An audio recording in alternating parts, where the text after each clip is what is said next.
Selamat pagi Bu, saya Aldi Gonzales, nomor BP 221011 Saya akan mempresentasikan materi tentang fungsi uang dalam Islam.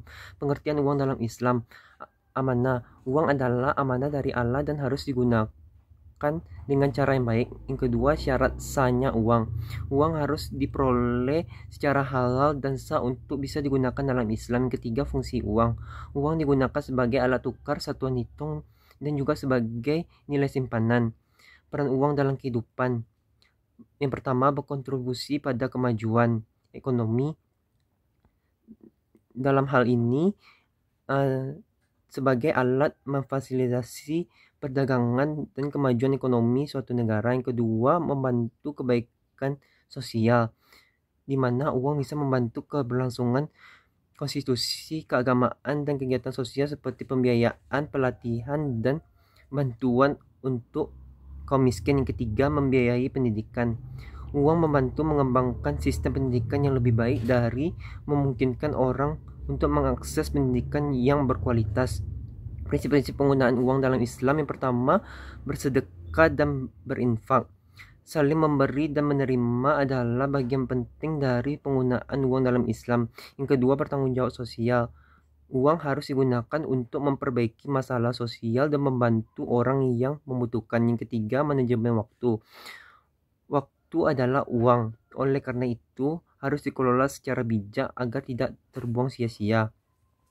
Hukum riba dalam Islam. Yang pertama, pengertian riba.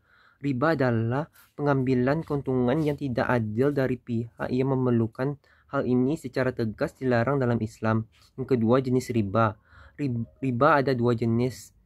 Riba an-nasfa atau riba yang diambil dari pinjaman, dan riba al-fad, riba dalam perdagangan. Yang ketiga, akibat hukum riba. Barang yang dibeli dengan riba tidak diizinkan dalam Islam dan dosanya besar. Pengolahan keuangan yang baik dalam Islam. Yang pertama, buat anggaran. Membuat anggaran adalah langkah pertama ke arah pengolahan keuangan yang baik. Pastikan uang yang dikeluarkan tidak melampaui batas anggaran. Yang kedua, avoid impulsive buying. Belilah barang hanya berdasarkan kebutuhan, bukan keinginan. Hindari pembelian impulsif. Yang ketiga, investasi yang bijak. Pilihlah jenis investasi yang sesuai dengan tujuan dan kondisi keuangan Anda. Pastikan investasi tersebut halal dan menguntungkan. Yang keempat, bayar utang tepat waktu. Bayarlah utang tepat waktu untuk menghindari beban bunga dan meningkatkan kreditibilitas. Zakat dan infak dalam penggunaan uang dalam Islam. Yang pertama, zakat. Zakat adalah kewajiban bagi umat Islam untuk memberikan sebagian kekayaan mereka kepada mereka yang membutuhkan guna meningkatkan kesejahteraan sosial. Kedua, infak. Infak adalah memberikan pengeluaran sukarela untuk manfaat umum karena Allah menyukai orang-orang yang baik hati dan murah hati.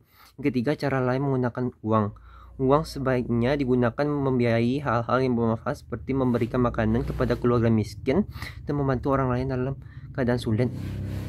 Kritik terhadap praktik keuangan konvensional dan alternatif dalam Islam. Yang pertama, kritik terhadap sistem kredit. Beberapa praktik kredit dengan bunga tinggi secara tegas dilarang dalam Islam dan dapat menyebabkan kesulitan keuangan bagi orang yang meminjam. Yang kedua, kritik terhadap sistem investasi.